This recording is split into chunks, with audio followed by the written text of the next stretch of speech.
আমি ডাউন করে দিচ্ছি। হামজা সমিতির হাত ধরে দেশের ফুটবলে যে জৌলস ফিরেছে, ঘরোয়া ফুটবলে তার প্রভাব নেই ছিটে ফোটাও। মাঠে নেই পায়োনিয়ার লিগ, অভিযোগে জর্জরিত চ্যাম্পিয়নশিপ।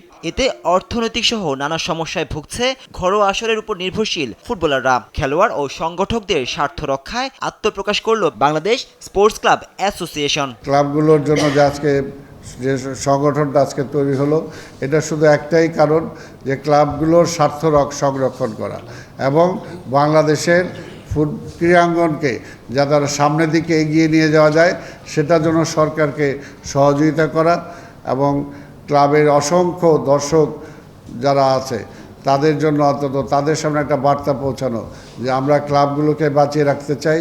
অর্থনৈতিক সংকটে হারিয়েছে মুক্তিযুদ্ধ সংসদের মতো ঐতিহ্যবাহী ক্লাব। হারিয়ে যাওয়া ক্লাবগুলোকে ফুটবলে ফেরাতে চায় সংগঠনটি, সঙ্গে দূর করতে চায় ফুটবলারদের সমস্যাগুলো।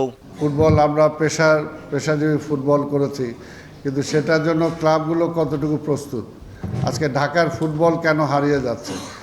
একসময় ঢাকার ফুটবল আমরা এইখানে যখন শুরু হয়েছিল একসময় এই ঢাকার ফুটবলকে নিয়ে ষড়যন্ত্র, তখন আমরা ঢাকার সব ক্লাব একত্রিত হয়ে সেই সময় আমরা ডাম্ফা গঠিত করেছিলাম এবং সেই সময় দেখেছেন আপনারা যে আমরা কয়েক বছর লিগও পরিচালনা করেছিলাম এবং সেই সময় কি অবস্থা ছিল ফুটবলের রমরমা অবস্থা আমরা সেটা জানি।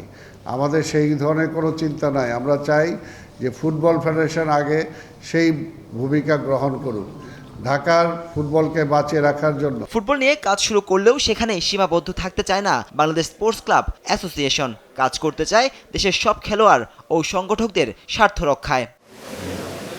নাজমুস সাকিব, দেশ টিভি, ঢাকা।